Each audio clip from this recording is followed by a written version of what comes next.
All right, welcome everyone to the Bonner Springs Planning Commission regular meeting for March 17th, 2026. I call the regular meeting to order at 6:30 p.m. Would the Community Development Director take roll, please? Ms. Neff, Here. Mr. Mesmer, Here. Mr. Bombardier, Here. Mr. Gebauer. Here. Let the record show that Mr. Cruz, Mr. Zeps, and Mr. Parika are all absent this evening.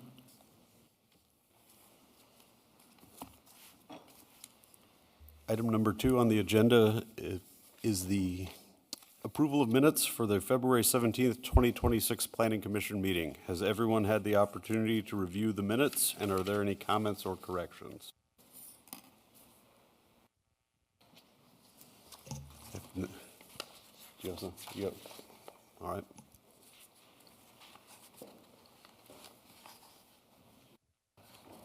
Just one I noticed on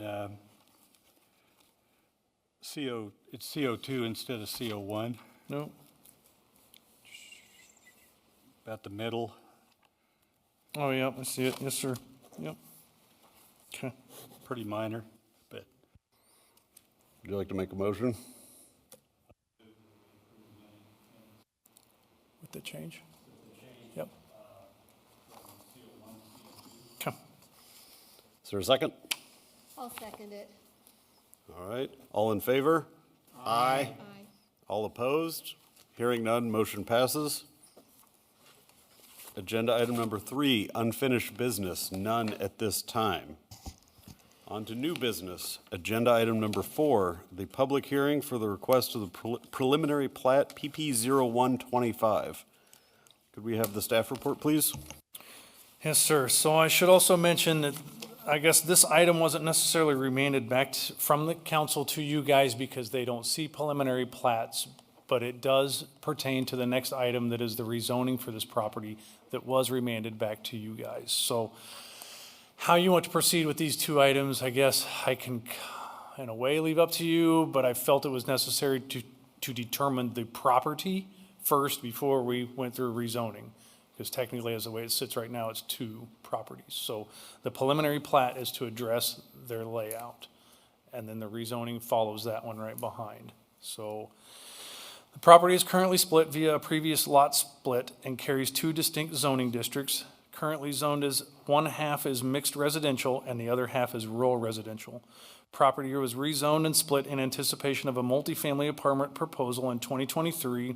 That project did not come to fruition and the property was never developed.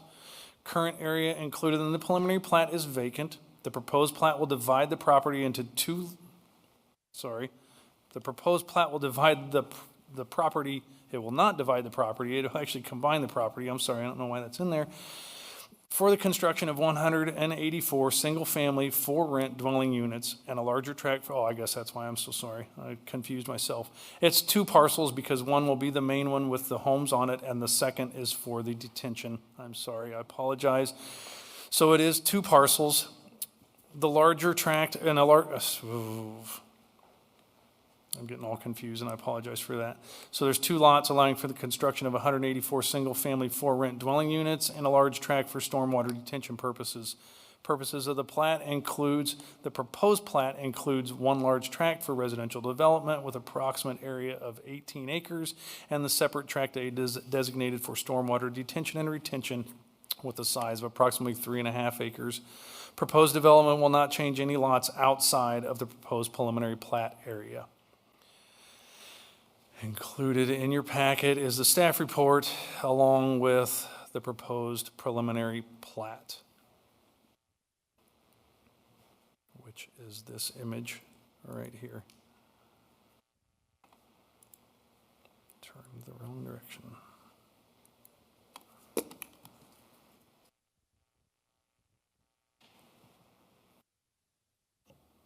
All right, at this time, I will call for a motion to open the public hearing. I move that we open the public hearing. Public hearing is opened at 6:34 p.m.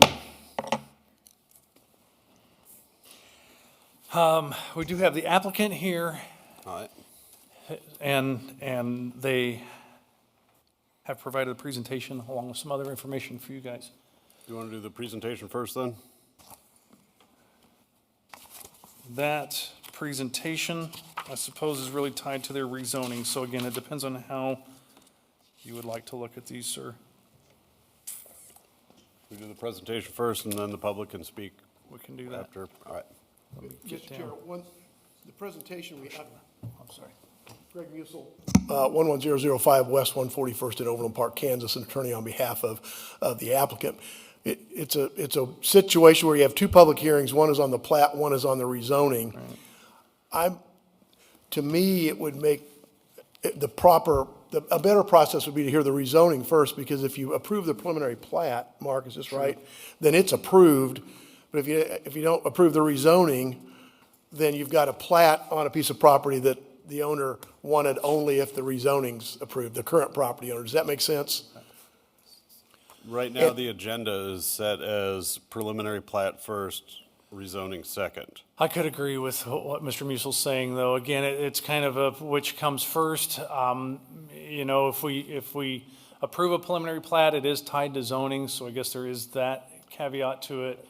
If the rezoning, it doesn't really define, I mean, I guess in a way it does define the area, but we can proceed with the rezoning first if you would like. I would support that. I'd be fine with that. What we'll do is just rescind this motion of opening this hearing and we'll move to the next one.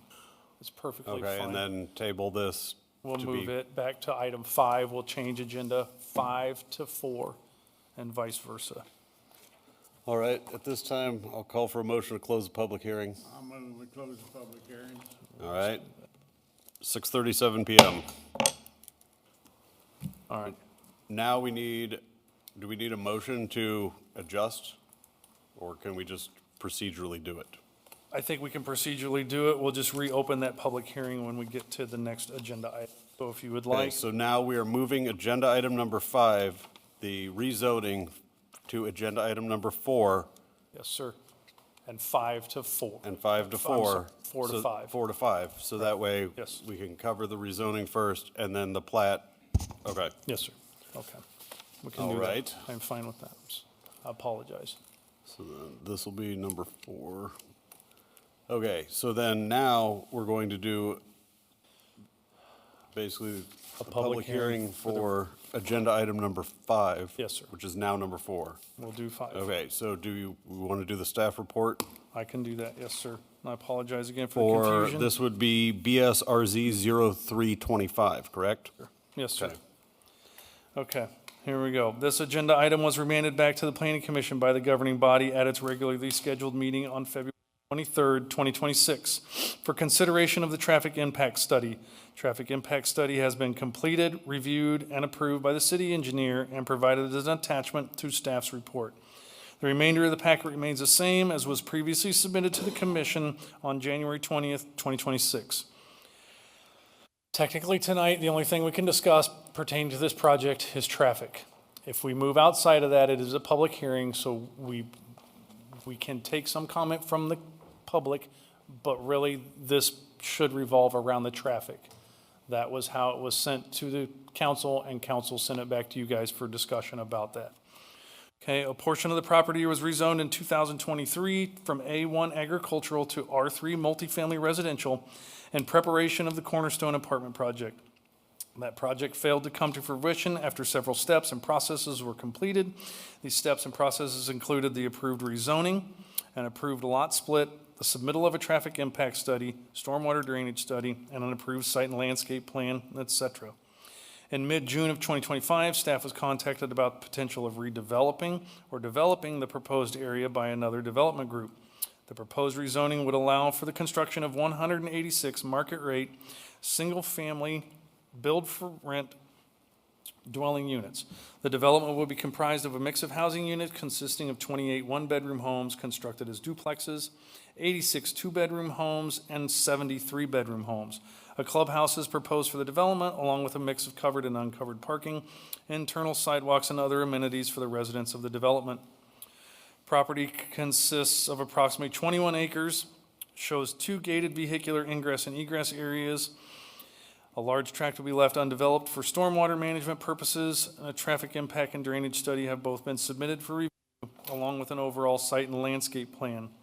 If the proposed rezoning is approved, preliminary plat has been submitted, follows this agenda item.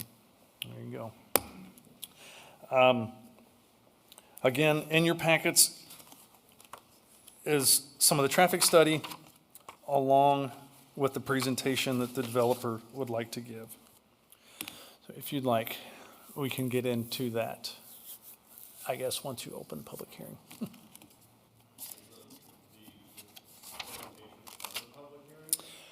The presentation would be part of the public hearing and become record, yes. This time I'll call for a motion to open the public hearing for BSRZ 0325. We'll do it again. I'll move we open the public hearing. All right, public hearing for this item at 6:40. Okay. This time we'll hear Thank you, the- Mr. Chair, members of the commission. I'm Greg Musel, 11005 West 141st Overland Park, on behalf of Cavan Companies and Advanced Acquisitions, who are the proposed developer for this project. I was not able to attend on January 20th when the Planning Commission first heard this and sent a recommendation to the City Council, and now we're back. At the January 20th hearing, although the traffic impact study had been completed by our traffic engineer, a professional traffic engineer who is with us on Teams tonight to answer questions from out of town, although it was completed and had been submitted to your city engineer, which is Wilson Company, not to review that, it had not been reviewed or a conclusion had not been reached at that time. And I think that left the commission in the situation of saying, well, we don't know what the traffic study says, what it concludes, or what it means, which I have to believe was part of the reason for the vote on January 20th. City Council discussed that and sent it back, saying, now that the traffic study's been completed and reviewed and approved, as Mark indicated, by your city engineer, the Planning Commission should be able to weigh in on this project with that information, since that was a primary issue of concern to the neighbors back in January. With me tonight are Norm Miller, who's the CEO of Cavan Companies, and Jeremy Hall, who was here in January. Jeremy is the Executive Director of Development for Cavan for this project. Dan McGee is here, who's the civil engineer, and then on Teams is Amy McCurdy of McCurdy Engineers, who is a professional traffic engineer. We think she has a perspective you might want to hear tonight because she did the traffic impact study in 2023 when this commission approved the 208 apartment units on part of the property. Amy did that traffic study, and that was approved by the commission unanimously in 2023. So I want to focus on traffic, and traffic concerns are something that are legitimately part of a land use decision. And the traffic on this site it's interesting. Without the traffic study, I think we all know just from common knowledge that if you have fewer units, you're going to have less traffic. There were 208 apartment units on three-story buildings approved in 2023 by both this commission unanimously and by the city council. We have 186 units of single-family detached homes, except for 14 duplex units, so that one bedrooms, there are 28 of them in 14 duplexes. The remaining units are all either two-bedroom or three-bedroom units, detached, four-sided, smaller homes that would be available for the housing needs in the city of Bonner Springs. What we have tried to show in the presentation I'll show you in a minute is the comparative impact of what is already approved and entitled and could be built there today on part of the property versus what we intend, and we hope you would agree it can be developed on the entirety of the property. We know that if the 208 apartments that are already approved with their traffic, there's still a vacant part of the property that could be developed, and we think it could be developed for another 100 plus apartment units because of the same density as was already approved in 2023. Our contention is, and I think it's proven by our traffic engineer, Wilson, and a common appreciation of how traffic is developed, is that there will be no lower traffic generator on this site as a residential single-family detached homes than the project that you're going to review again tonight. And so this is a down zoning in terms of use from, R3 apartments, 3-story, to traffic from 208 units to 186 units. And if we could go, I'm not going to go through the rest of our presentation. It has nothing to do with traffic, but go to slide number 10, please. We have 4 slides, I think, that address the traffic issues. The one in front of you shows the comparative site with the east half was approved for 204 units. I said 208.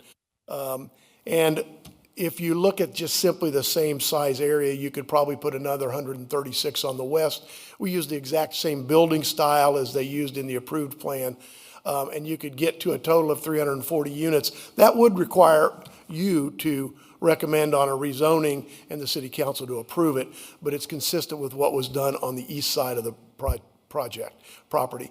Can you go to the next slide, please, Larissa? Oh, Mark's got it, okay.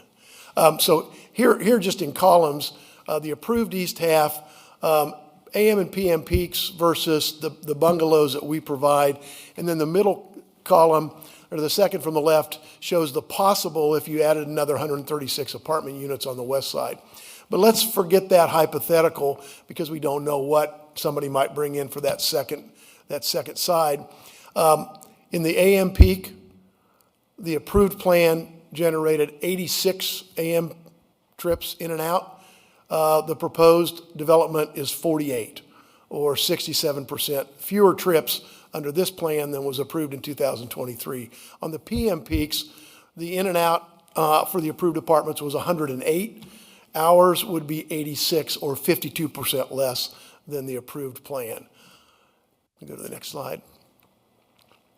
This is out of the traffic study, and Ms. McCurdy can speak to that if you have specific questions. There was a lot of concern about the intersection at K7 and Kansas Avenue. And those concerns exist today. They existed in 2023 when the apartments were approved. And what Ms. McCurdy was asked to study in 2023 and again this time in the scope approved by your staff and your city engineer was what is the impact on that intersection. And I know you're familiar with levels of service, which traffic engineers do A, B, C, D, E, and F. Nobody likes F. D is generally acceptable by most traffic engineers. If you look at this in the AM peak, the level of service here remains the same as it was before. It's level of service C. If we go to the next slide with the PM peak, it was level of service D before, and it remains level of service D. Ms. McCurdy's conclusion, as you see there, was there are no significant changes in operations expected with the addition of this from what's existing. Doesn't mean existing is great. It's just an impact of this particular use with this level of traffic generation versus the other options that are out there, whether it's more single-family homes, or if it's apartments, or if it's commercial use, since this is master planned as a mixed-use area, and that you can make some improvements by optimizing and adjusting the signal timings. We're aware that this is partly within the jurisdiction of KDOT. KDOT runs K7 and runs the intersections on its highway, but I think Mark would agree that generally if traffic engineers come together and talk about adjusting timing to make it easier to make a left, you're going eastbound on Kansas Ave, you want to go left on K7, we can improve that turning motion slightly at least by adjusting the timing. So I think, I don't want to belabor this.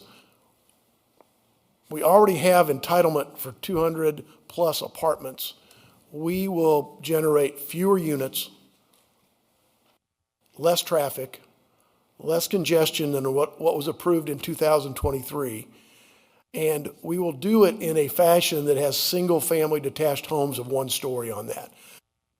One of the things in Mark's report that I thought I would mention is, it mentioned there are 2 ingress-egress points.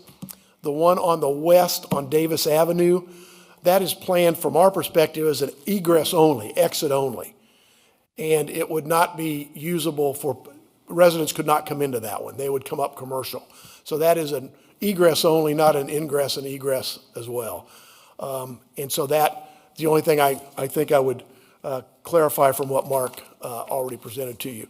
We're here to answer questions, and we hope that as you relook at this with the traffic study, you might agree that given that it is a lower traffic generator and a lower impact on the traffic in the area, that cannot be a valid factor for turning down the other land use questions that you normally look at through Golden and other principles of the city code. So I'd be happy to try to answer questions, and if there are specific traffic questions, I would defer to Ms. McCurdy. Thank you. Do we do questions after? We do public comment first. Okay. Thank you, Mr. Chair. Thank you. At this time, are there any members of the public that wish to speak in favor of this proposal?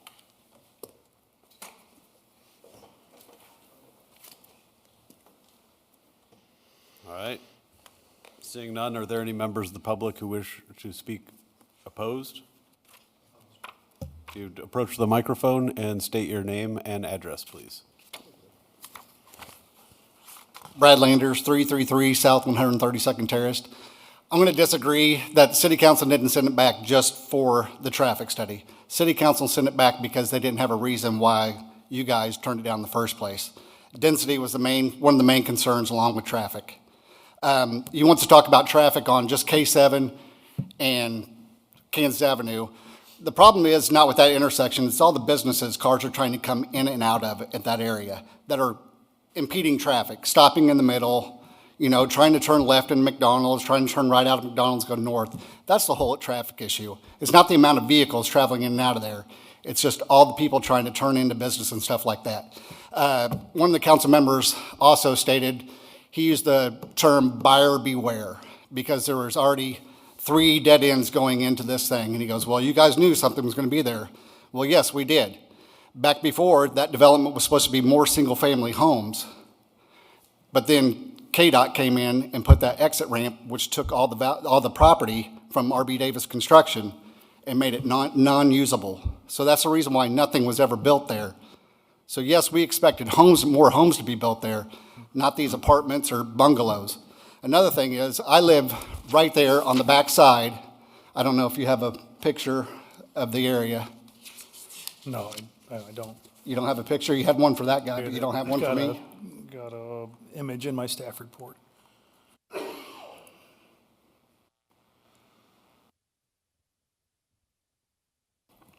the right page.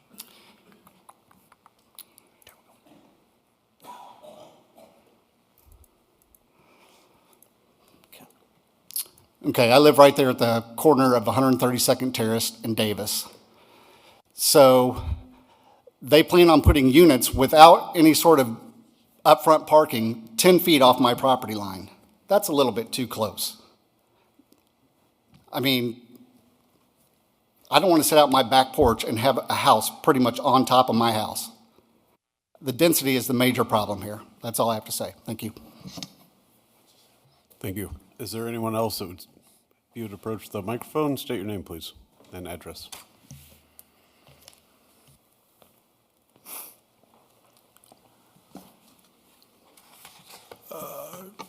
Good evening. Excuse me, my name is Greg Gibson, and my wife and I reside at 13116 Heritage Drive in the Deerfield Village subdivision. Before I go speak on some prepared remarks, I do have a question, if you don't mind, to the McCurdy Group,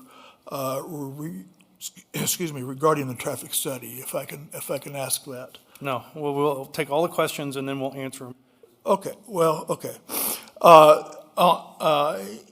In the traffic report, on their pages 7 and 8, which is on page 60 and 61 of the packet, I'd like to have a bit of clarification, and maybe you as commissioners also might want to have this information.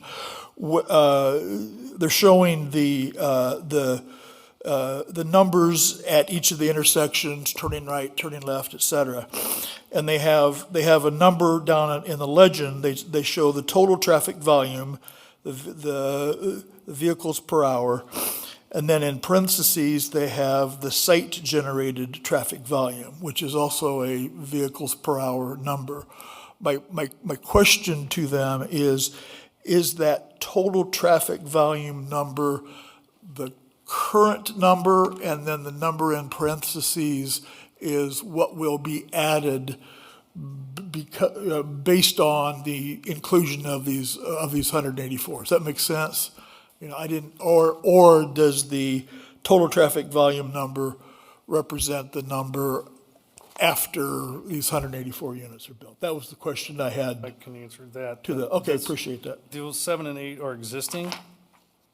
10 shows future, Okay, and so on. But Okay. we'll get a clarification from Ms. McCurdy. okay, so the numbers on pages 7 and 8 are 160, the first number represents the current traffic pattern, and then what will be added, the parentheses number is what is anticipated after the units are put in. Is that correct, Mark? We'll get that clarified. Okay. So with that said, I'll continue on with my comments. Along with several other community members, I addressed this planning commission back on January 20 regarding our concerns with the rezoning request and the preliminary plat approval for these bungalows apartments. After hearing citizens' concerns, several of you spoke publicly about those same concerns, density, traffic, et cetera, and voted a resounding 0-6 on both the bungalows agenda items. However, when this project then came before the city council for its consideration, several of the council members said they could not understand why this planning commission voted the way you did, as it kind of alluded to what Brad said. Several of them publicly commented that there was not enough information in the minutes of that meeting for them to understand why you voted these proposals down. It was not simply for the traffic study. However, while there was no commissioner discussion reflected in the minutes for the request for preliminary plat vote, 4 of your comments were reflected in the minutes for the vote on the request for rezoning and development plan approval. And those comments mirrored the issues that we as concerned citizens had. The project is too dense for the space, and the increased traffic will only exacerbate an already becoming chaotic traffic mess in the area of K7, Kansas Avenue, and Commercial Drive.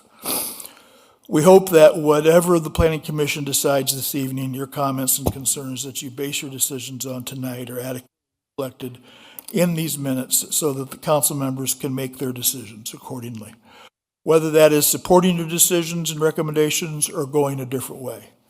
So what has changed between January 20 and now? In my opinion, very little. This project is still too dense for the space proposed. As Commissioner Zeps pointed out in his concerns in January, 10 houses per acre is a lot. As I noted in my comments then, the drawings reflect that there is not much more than 10 feet between buildings. A very dense community.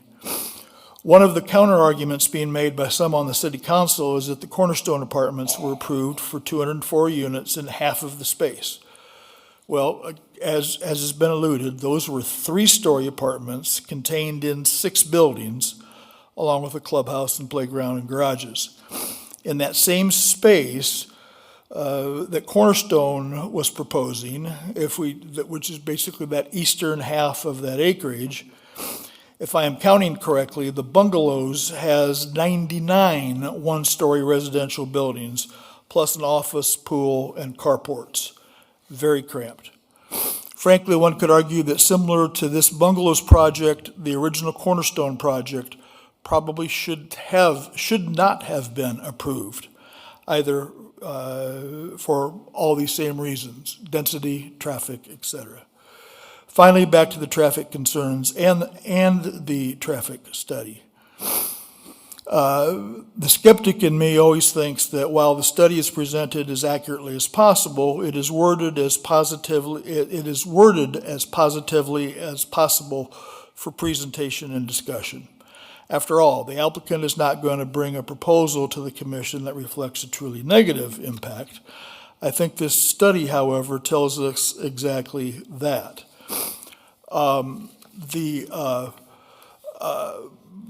That was as a follow-up to my question that I was just asking Mark. If we look at this and we look at as an example, we discussed in that January meeting the concerns that a lot of citizens had where all that traffic is going to go down, or a lot of the traffic is going to go down to the Commercial Drive and Kansas Avenue intersection.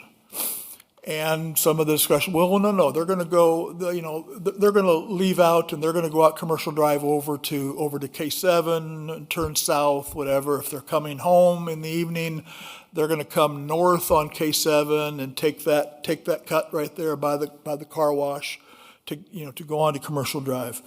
If you look at these numbers, for instance, I'm looking at on page 60. Currently turning left on Commercial Drive to go south is 21 vehicles per hour. Another 50%, another 12 vehicles per hour is going to be added to that number. If I'm reading those numbers right, that's a 50% increase in vehicles per hour coming up. For those that are coming and that's for the AM. For the PM, for the folks coming home, if they're coming north on K7 and they're going to turn there at Commercial Drive by the car wash, currently it's 38 vehicles per hour. That's going to increase to 59 vehicles per hour if these units are built.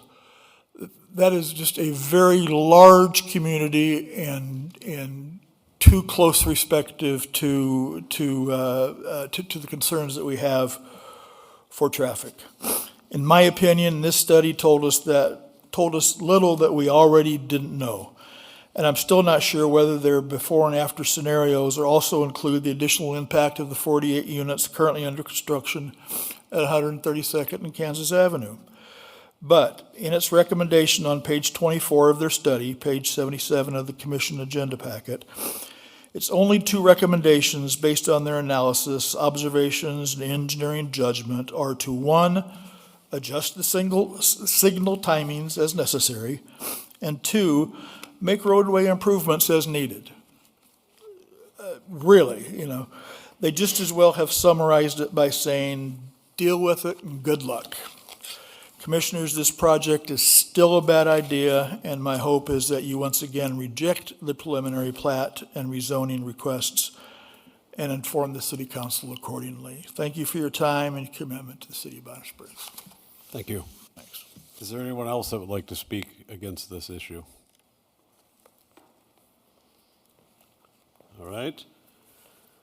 This time, are there any questions for staff? Are there any questions for the applicant or comments, additional comments from the applicant?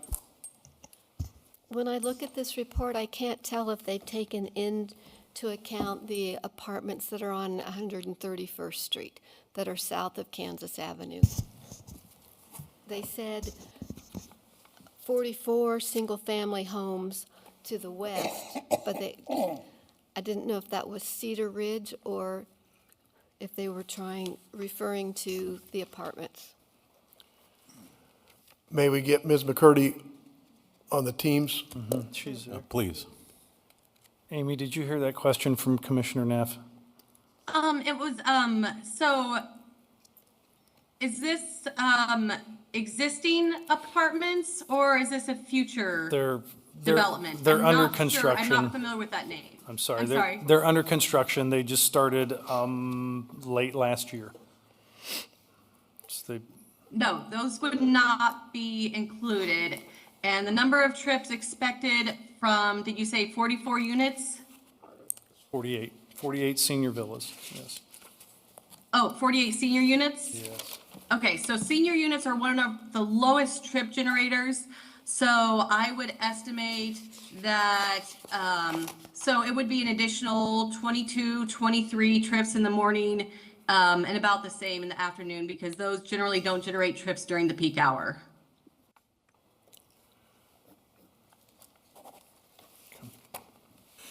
Amy, you were listening earlier, I think the question that Mr. Gibson asked about the pages 7 and 8 of your report versus, I think, 10 and 11, existing traffic versus anticipated traffic. Can you tell the commission how you got those numbers, what you did?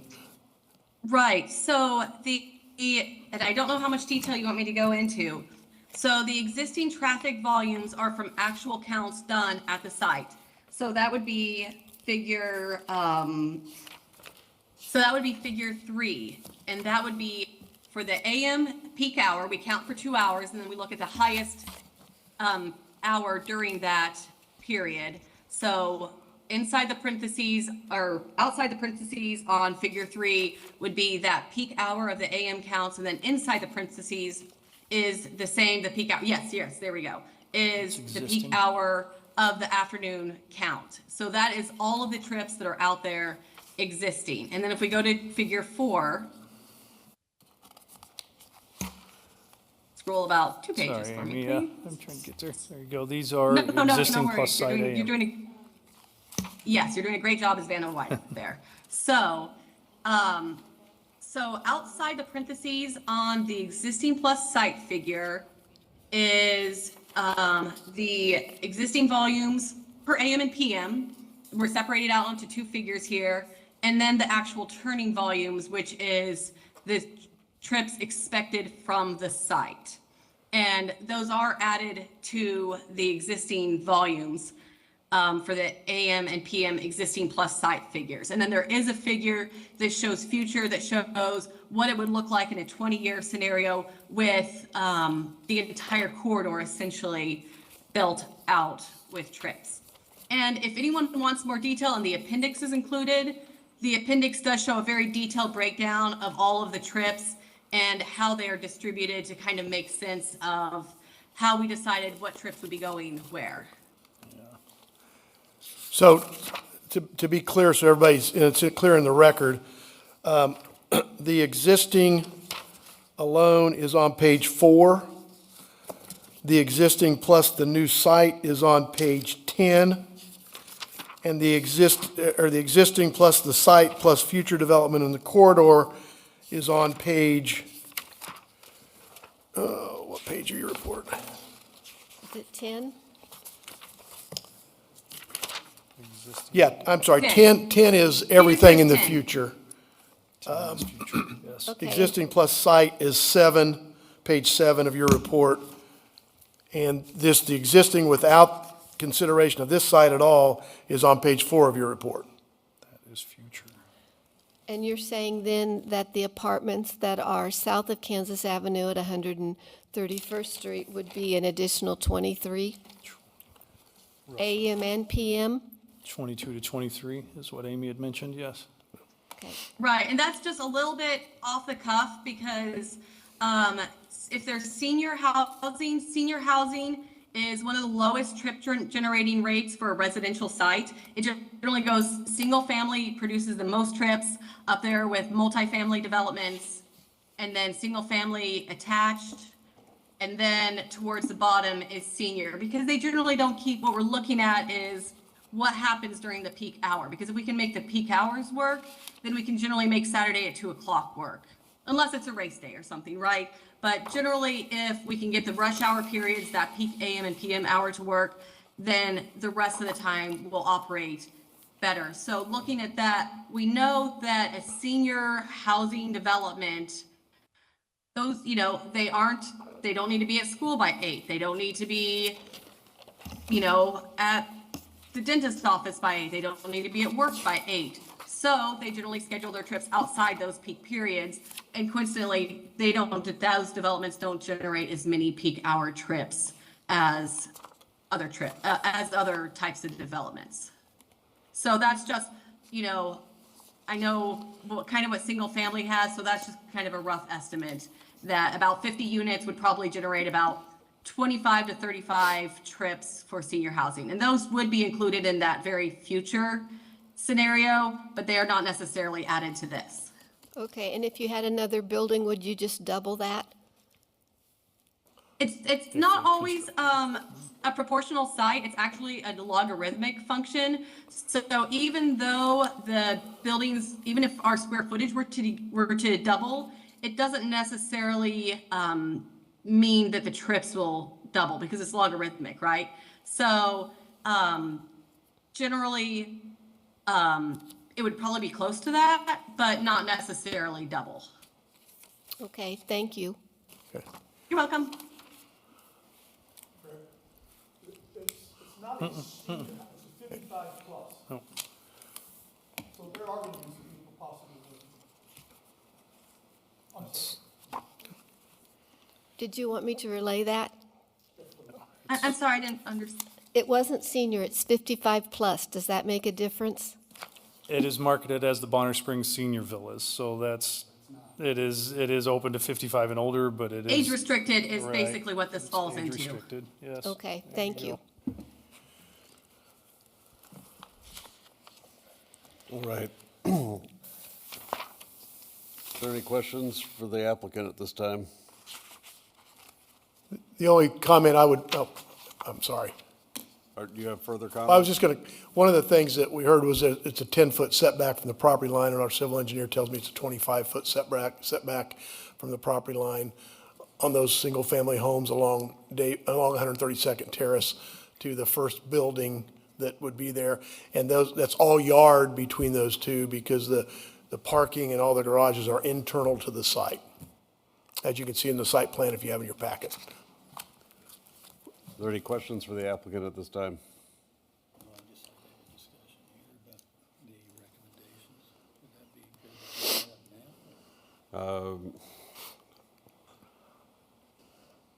Any discussion would have to be after a motion, after the public hearing is closed. Yes. Lloyd, Sherry? Okay. Thank you, Mr. Chair, members of the commission, appreciate it. This time, I'll call for a motion to close the public hearing. I move we close the public hearing. All right, public hearing is closed at 7:12. All right, this time, call for a motion to approve, amend, or deny.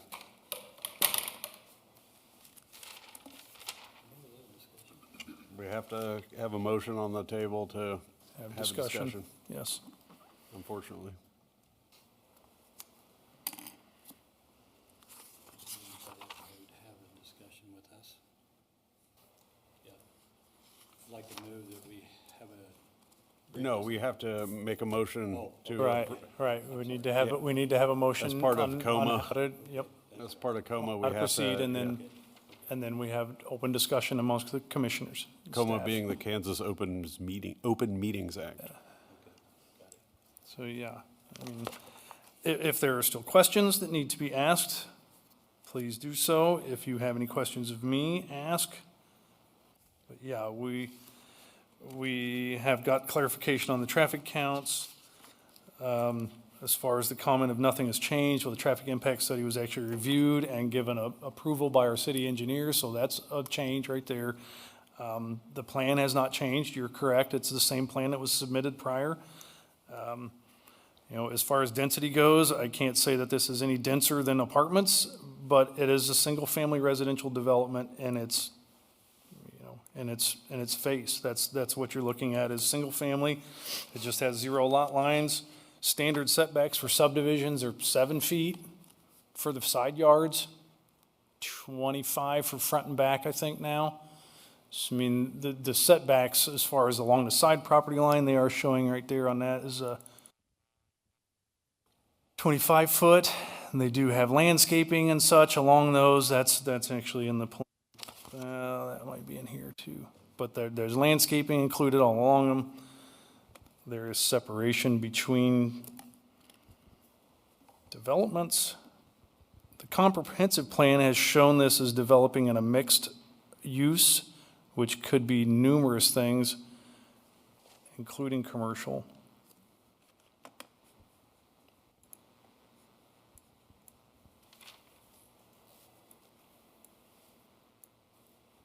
But again, if you have any questions of me or the applicant, please feel free. Again, we've already approved a rezoning change for R3, and we've already approved 204 apartment units on half of it. All of these things need to be considered. It's time to move forward. We need a motion of some sort. I move we approve the plan as presented to us. All right, is there a second? I'll second it. All right, at this time, is there any discussion amongst the board members?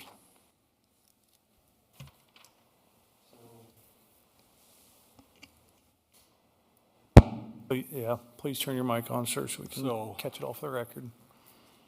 What I'd like to discuss here is on the recommendations and specific to optimization and so forth. I presume the city engineer has taken that into consideration based off of experience of previous situations like this, and obviously approved it because it's, the outcome of the recommendations have always been positive. In a way, yes, true. Yeah. KDOT is constantly messing with the timing on those signals, just recently as a month ago. Okay. So yeah, they're constantly adjusting those signals and how they operate. Who turns first, who turns second, who goes, who doesn't, so on and so forth. So then, with that being said, then KDOT is also looking at this intersection for future adjustments accordingly based off of the growth along Kansas Avenue and how that impacts K7. Yes, sir, they do. Okay. So this is kind of the progressive way that this works normally. Yes, Yes. yes, it could be. As the And- need, and- as the need arises, the adjustment is done. Is made, Okay. yeah. I'm just trying to understand this myself. So that being said, they would have more of an impact on what happened there at K7 than even the city. Yes, KDOT has full control of that intersection, we have none. Okay. Yes. So the truth of the matter is, they're not going to allow a situation where too much traffic is going to cause more of a hazard. They're going to address that and push that. Would that be fair to say? They would do what they could, yes, with their Okay. signals that are in place, yep. Okay. And it mentions here future road improvements relevant to traffic patterns, so that would be also included with that. Yes, Okay. So, So, yeah, so we- impacting to road, turning lanes, longer left-hand turning lanes, anything like that. it could lead to all of those and more, yes. As you guys are probably fully aware, and maybe most of the city, is that KDOT has a plan for K7. They actually show an overpass at that area. Right. I think there's a little bit of resistance from maybe council members and whatnot on that design. I actually have presented something to our city engineer to have him look at to see if numbers are better, and then potentially take it to KDOT that wouldn't require an overpass, but that's in the future and being looked at, yeah. Okay, okay. That's what I needed to know. Okay, thank you. Go for it, Sherry. Yeah. Mark, it said in this report that if they needed to make some changes, that they could adjust the timing at K7 and Kansas Avenue. Correct. Or possibly put a stoplight in, which they didn't feel like was probably the best idea because it's, 600 feet away from the stoplight at Kansas and K7, or, do a turning lane. I don't think that's what I was looking for. But does the city have any options for working with commercial in Kansas to make it better for the people that live here? So we did kind of think about that, and I think KDOT would not allow another stoplight there due to its proximity to Kansas Avenue. We thought about a roundabout, but delivery drivers and whatnot, getting to Ollie's, the Dollar Tree and that, they actually use that area to back their semis in. There's a loading dock right there on that north side. So a roundabout would have to be enormous and take up parking from several businesses and stuff, so that doesn't really work either. So we really just need to go to the drawing board and figure out what kind of intersection could be designed that's going to satisfy all of that traffic that's there. But, you know, from my standpoint, I guess, you know, the traffic at that intersection is a double-edged sword. It's good because that means people are at our stores buying our goods and services and then going home. And then obviously for the residents that live there, it's the other edge, which is the impact that they see. But, you know, that intersection will always be impacted. It's the biggest commercial driver we have in the city of Bonner Springs. It'll never be probably to the traffic anybody wants to see. And honestly, in my opinion, it shouldn't. It is heavy commercial. You have 3 big box stores there. The largest, from my understanding, the most lucrative McDonald's in the Kansas City metro area is that intersection. They make the most money of all the McDonald's in Kansas City. I don't know that for a fact, but I've heard it through several people.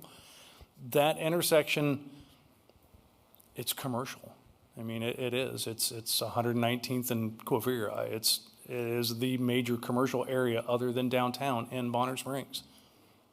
I can't say much more than that. It will always be impacted, always, good or bad. You know, and I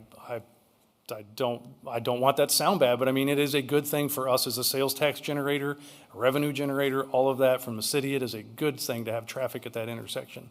It would be no different than if you couldn't get in and out of downtown because there were so many cars there. It's a good thing. That's my standpoint. I realize it's a good thing, but it's going to continue to get busier, and we don't seem to have an answer for how to deal with it. Well- And so I don't know if my beef is with the city, because I like the layout of the bungalows, but I really have an issue with the traffic. Well, that was a problem with KDOT when they came out with the K7 corridor plan. They had some funding at the time to back projects, but then that funding was removed, and they have no funding to follow up with their projects up and down Kansas or K7. Therefore, a lot of that falls onto the cities, and we don't have the funding to improve that intersection by any means necessarily. We have other thoughts of how we can relieve some traffic, but again, we have to get designs and construction and funding to get those done. The extension of Nettleton Avenue to take people from Bonner Springs up and around the backside of all that, you'd be able to miss a lot of that traffic. You could even cut back across to Price Chopper at that time, but how do we go about that? We know we've had a proposal for industrial over in that area, and they kind of redesigned what they thought Nettleton would look like.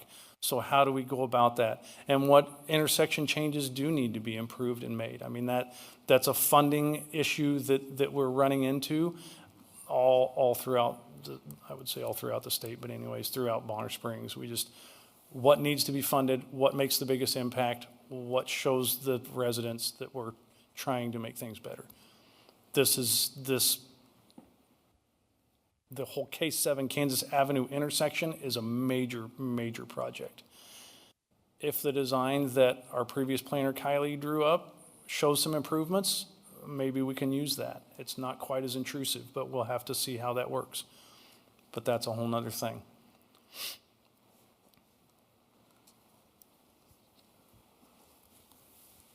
Do you have anything else, Sherry? No. All right, Mark, at this time, I would ask for a roll call vote, please. Mr. Bombardier, Yes. Mr. Mesmer, Yes, Ms. Neff, No. Mr. Gebauer. Yes. Motion passes 3-1. This motion will proceed to the city council meeting. Or wait, no, they don't need to see they do need to see. Rezoning will go to the rezoning. City Council, yes, sir. And the On preliminary plat does not. preliminary plat does not. They will proceed, April 21st. April 21st. Sir. So this item will be at the April 21st regular city. Is that right? No, I'm sorry. I'm all off. No, it'll be April 13th. City Council, sorry, City council, April 13th. 13th. Okay, the regular meeting, April 13th. Okay, now on to agenda item number 5, previously number 4. Okay, Okay, let me makes sense. Yes, sir.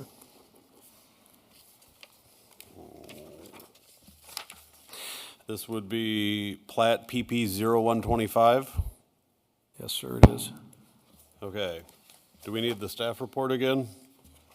Are you all good to proceed to the public hearing? I'm good to proceed. All right, I'll call for a motion to open the public hearing. Okay. All right, public hearing is opened at 7:25.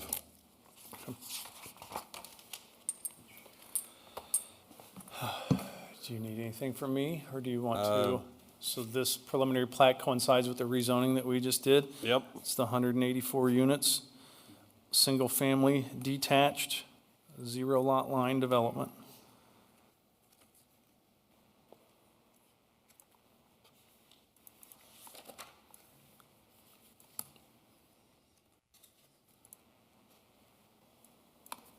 And this is just the,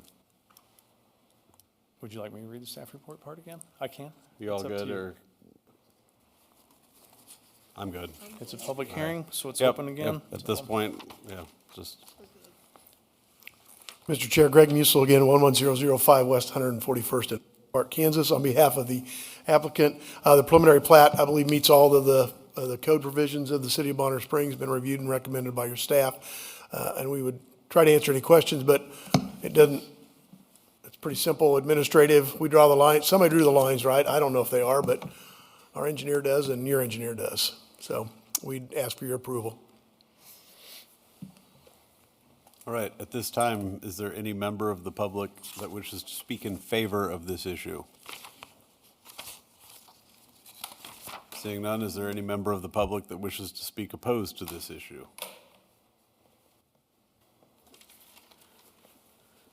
All right, at this time, are there any questions for staff? Okay. Are there any questions for the applicant?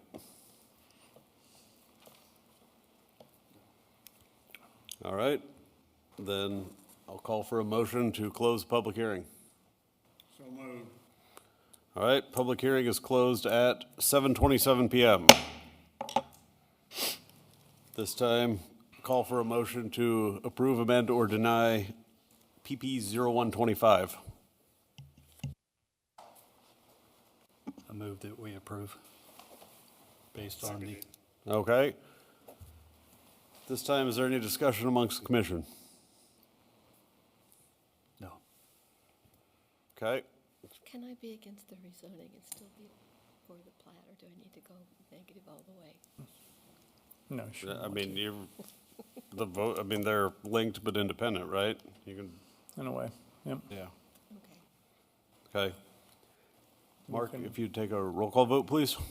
Mr. Bombardier, Yes. Mr. Mesmer, Yes. Ms. Neff, I just wanted, before you vote however you feel, okay, do not, Well, I'm going to go ahead and vote no, but I would, I'm going to go ahead and vote no, but let you know that I do like the plans, but because of the traffic. very good, I understand that. And Mr. Gebauer? Yes. Okay, motion passes again, Yes. 3-1. And this does not go to the city. Preliminary plat does not, final plat will when it comes to that time. Okay, so now we would be going on to agenda item number 6. If you but- give me just a second, sir, I'm going to ask her, let Amy know that she can go if Okay. she'd like. Amy, I know you can't hear me, but if you, I need to get up and if you would like refill my to, water, and you all, Mark, could we call a brief recess? sure can. All right, just, what do we need to just close the, You can just. call a recess for 10 minutes?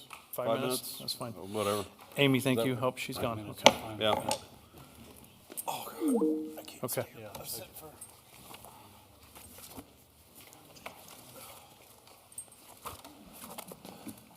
Thank you, Mark. We'll see you on the 13th. Yeah, I'll reach back out.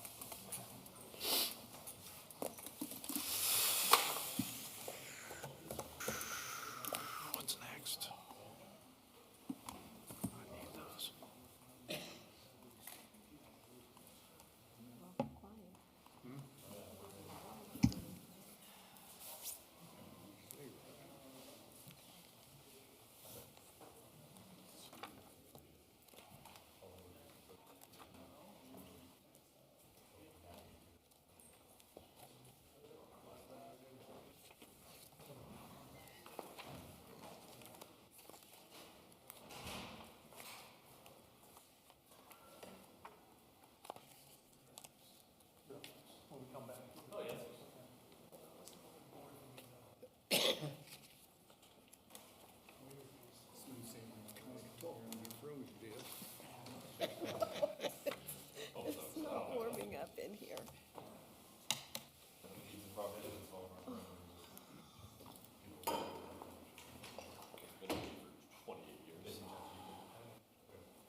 extra pieces.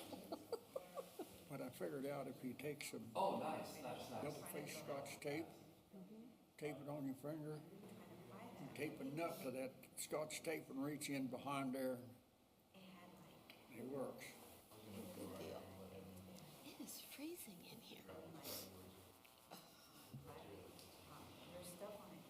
But the funny thing is, I took that thing apart, I very carefully put all the nuts and the bolts. I went to put it back together, I couldn't find none.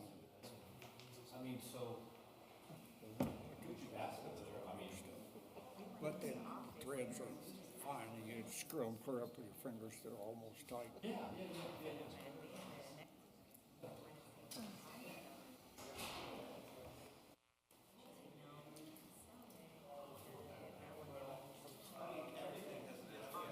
you go down and look at that piece of property on Saturday?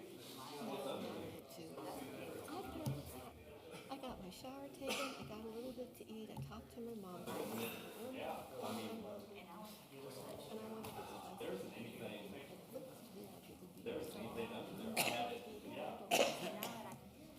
There are a lot of issues that gotta be taken care of, but we're doing.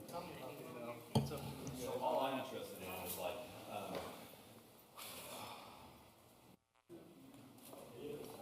sorry, speak probably, but,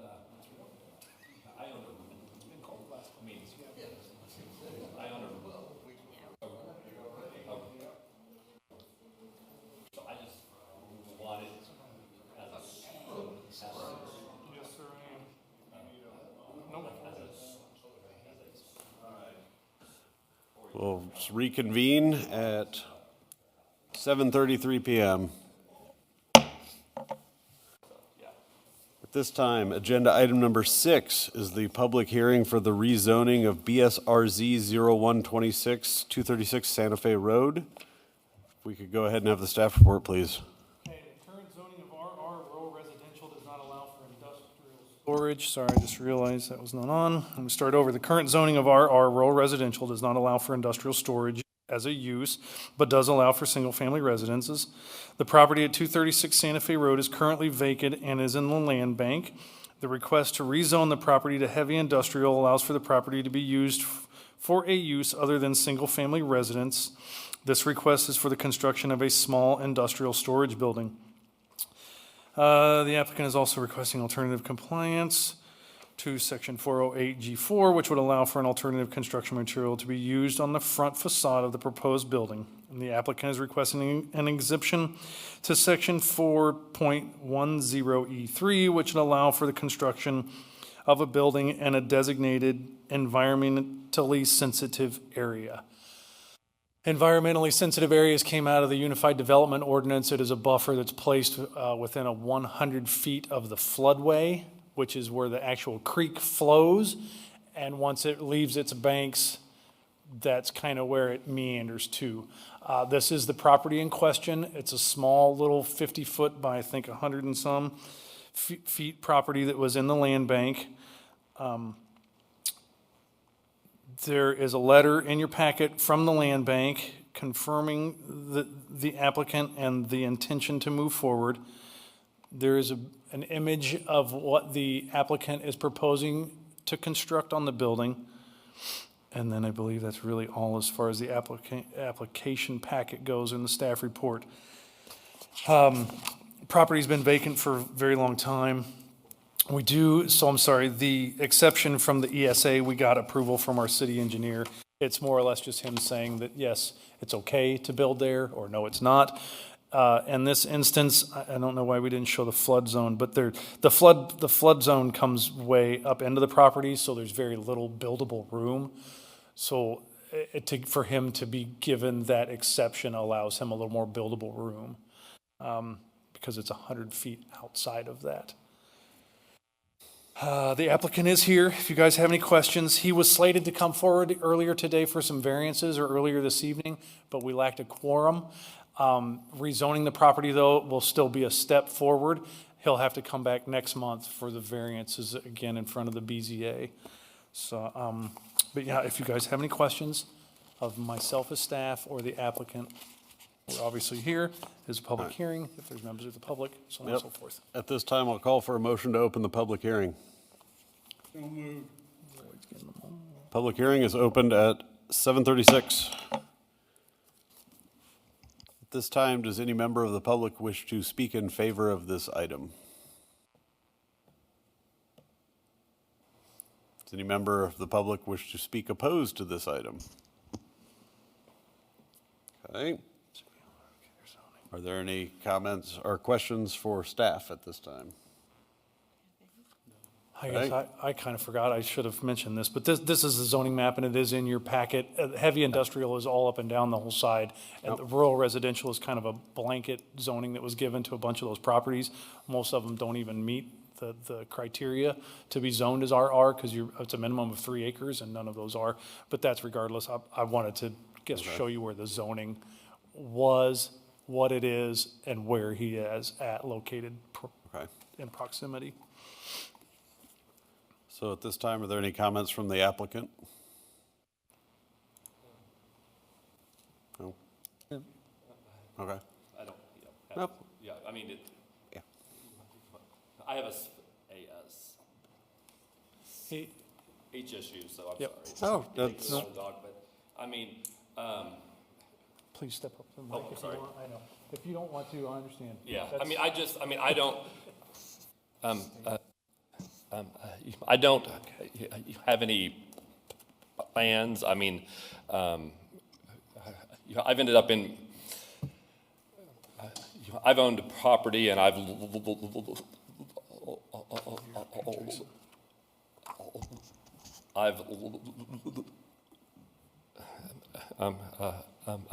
been in this area forever.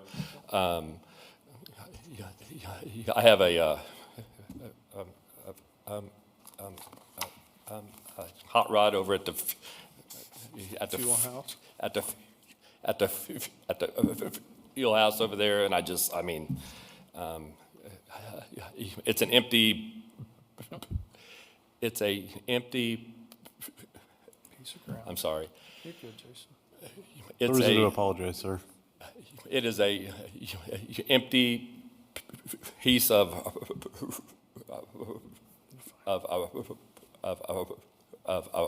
property which is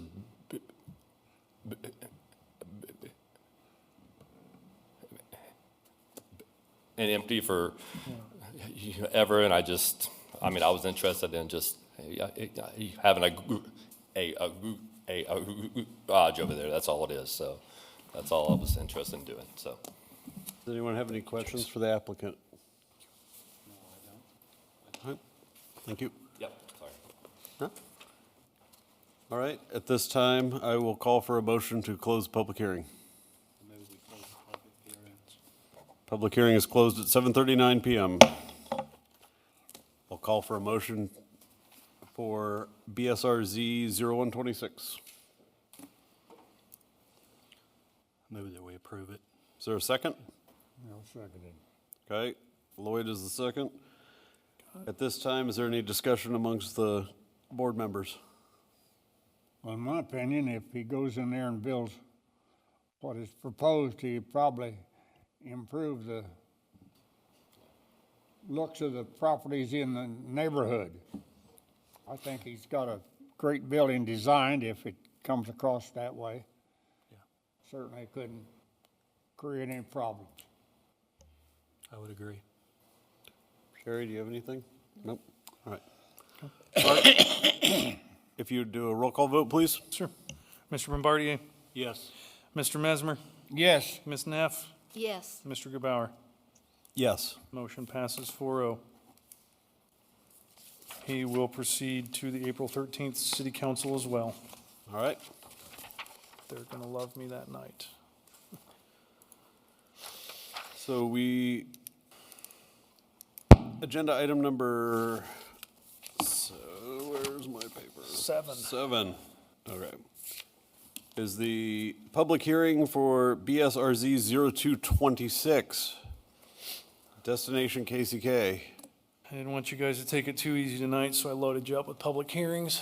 So This one, the current zoning of the properties in question does not allow for the uses being requested. The city has been working with a development group, Epic Resort Destinations, in an effort to bring a multi-use entertainment development to the area of 118th and State Avenue. The mixed-use development will consist of a variety of lodging, entertainment experiences, amusement park attractions, restaurants, and other family-friendly amenities to the area. Development has applied for and received a Star Bond designated area encompassing the development. The development will be responsible for the extensions of specific services to the site. These include water, sanitary sewer, and internal street network construction. Development agreement has been negotiated and completed between the city and the development group that would require these extensions, among other items and timelines, to be adhered to by the developer. Staff has worked to create a zoning category that they feel best fits the proposed use. That zoning district was created in early 2025 and incorporates several of our existing zoning districts and uses into one comprehensive zoning district, ENT, Entertainment District.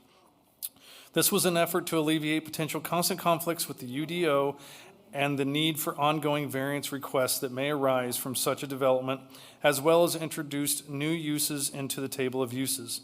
Some of those included aerial displays and recreational vehicle parks. Furthermore, it allowed for the combination of uses that were allowed in various other commercial districts currently. So if you guys remember at that time, we created the ENT zoning district to kind of encompass a lot of our commercial and entertainment uses into one grouping. We developed that with dimensional standards along with specific uses and how they could go about it. This was the future land use map change that we went through last month, which is actually shown in your packet as the old mixed use, or as the old light industrial, I'm sorry, that's the zoning. It was, it had been changed to light industrial zoning. This will take the entire property that is shown on the next image, combine it all into one zoning district, and then they'll come through with a plat on down the road. We've got some earth change permits in place or moving forward right now through review and things. They want to get some executive, like construction trailers put up there in the front so they can start moving along. So we've got some things in the works with them currently. This is the rezoning for that entire property, though, for Destination KCK, which we all used to refer to as the Mattel Project. But the technical name is Destination KCK. Ironically, not in KCK. Ironically, not in KCK. There was conversation, both internal and external, on that, but it was the catchiness, I guess we'll say. All right, at this time, I'll call for a motion to open the public hearing. So moved. Public hearing is open at 7:44 PM. Representative of the applicant is here as well, if you guys have any questions of them, and then me as staff. So. At this moment, or at this time, would any member of the public wish to speak in favor of this rezoning? All right. Would any member of the, would any member of the public wish to speak opposed to this rezoning? If you would approach the microphone and state your name and address, please. Laura Birch, 101 South 118th Street, and I am opposed to rezoning this area because it's right near a residential area, and I just don't think businesses and entertainment center that are so close to residential area because of increased traffic, noise, trash, crime, bright lights. According to reports at other areas that are near these entertainment centers, they have problems with within 1 or 2 miles of constant noise, the bright lights at night, traffic problems, pollution, trash, and you know, crime being a problem. There was a concern with strangers coming in residential areas, people partying late at night, drunk driving. Residents complained that the view near their homes was buildings and rides and various things, and that just, it was no longer a place where they could live because of everything. And property values actually went down, but appraisals went up. So the taxes went up, even though their property values went down, and they had a tough time selling. And that is based on research from other residential areas that were located within a mile or 2 miles of residents, where residents live. And this is right next to where people are living, so even closer. Nuisance laws state that you cannot use your property in a way that unreasonably interferes with the use and enjoyment of someone else's land, but placing an amusement park and other businesses, entertainment center near homes is an infringement on residents' rights to enjoy their peace and quiet and privacy, safety, view of nature, et cetera, which is why most of us moved to that area. And people say, well, there's a speedway there, but speedways, there's only races 3 times a year, and they don't go late into the night. I just think if the city wants to consider some of the things they're considering, they ought to find an area that is away from where people are living. And I would hope that there would be some sort of buffer zone between all of this and where all the residents are. And I can't tell from the drawing there what comes, unless you're just planning on condemning the area for all the residents that live near there, which I haven't heard mentioned, but I know they did that for the Speedway, so I don't know if that's being considered or not for this. Anyway, there's other areas that could be considered for these types of businesses. And so my concern about the rezoning is that the development will just completely take over this area where people are living. And there would have been more people here tonight, but everyone I talked to had no idea about it. I was trying to talk to people today, and I only saw the sign 2 days ago. And almost everybody that I talked to said, well, it's spring break and we're out of town, so we can't come. So that was a problem in letting people know about this. I just would ask that they could put off considering this until another date to where people would be in town and would be able to bring their concerns to the Planning Commission and City Hall. And I do have a couple of questions. On the picture up there, how far are they extending this new zone? Is it right up to 118th Street? Yes. So they're going to remove the school and the other No, none of that. No. residents there? It goes to 118th and State Avenue, Speedway Boulevard, whatever it's called. Speedway Boulevard. This image shows what is to be rezoned. Okay, so where is 118th Street there? Right there. Right there. Okay, so it does go all the way to 118th Street? Goes to the corner of the property, yes. Okay. And so there will be buildings and the entertainment center will be right up No. next to Nope. No, ma'am. 118th Street? Well, I mean, this shows their proposed layout. So really, everything is internal of some internal streets. But again, here is 118th Street.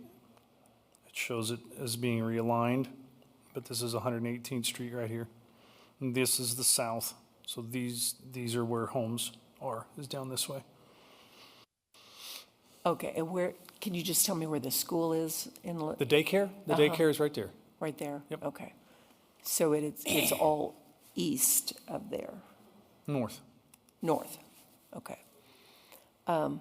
Anyway, that's why I'm opposed to the rezoning. I just think it's just too near where people are living.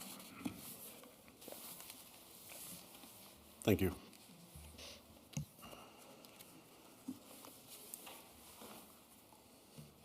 Do you have something, Lloyd? Okay. All right. Are there any other members of the public that wish to speak opposed? Okay. And Mark, did you say there's a representative for the applicant here? There is? Yes. Okay. Do you have any comments, sir?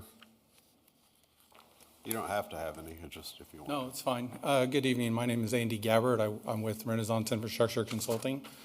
We're here tonight. As you guys know, we've been working at this for a really long time to get the rezoning. We just got the land use comp plan updated and amended. We are moving forward, I'm going to say at a hopefully quicker pace than what we've been doing. But kind of to answer some of the questions that were asked in the previous, the right-of-way that you guys see that's going through the middle of the drawing, that's 120 feet wide right-of-way going through there. So predominantly the majority of all the entertainment district stuff to the north is several hundred feet away from the south property line. This is a work in progress, obviously, but we will continue to always have that 120-foot right-of-way along going through the corridor like that. In addition, I'd also just kind of like to point out, I won't say what's happening outside of the property lines, but everybody knows what's coming. This is also a major intersection, the northeast corner of Bonner Springs, and it is prime for this kind of development and this kind of rezoning. The piece of property that was adjacent to the south property line was industrial, and we are just merely making that into more of a pedestrian-friendly entertainment district. I would say more favorable than industrial, but that's my opinion probably. So outside of that, I'm happy to answer any questions that you guys may have in where we're at in the process, or anything that would be in respect to the rezoning that we're presenting tonight. Thank you. Are there any questions for the applicant at this time? All right. Nope. Thank you. Thank you. All right. At this time, I will call for a motion to close the public hearing. So moved. Public hearing is closed at 7:53 PM. This time, I will call for a motion to approve, amend, or deny BSRZ 0226.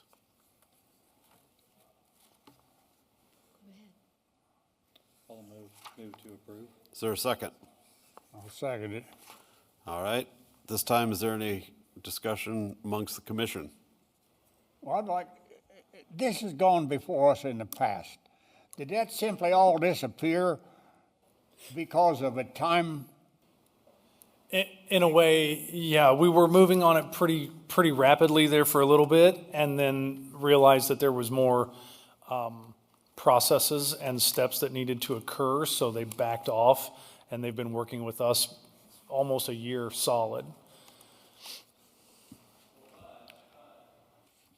Get to be my age, it's hard to remember what goes on until years past. It's been, Especially when you see it a time or two. Huh? Yeah. When you see the Yeah, I'm fine.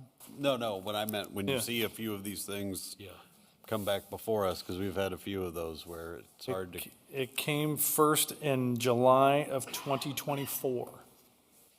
So it's been a year and a half, Okay. July of 2 years ago. Yeah. Is everybody good to vote on this issue?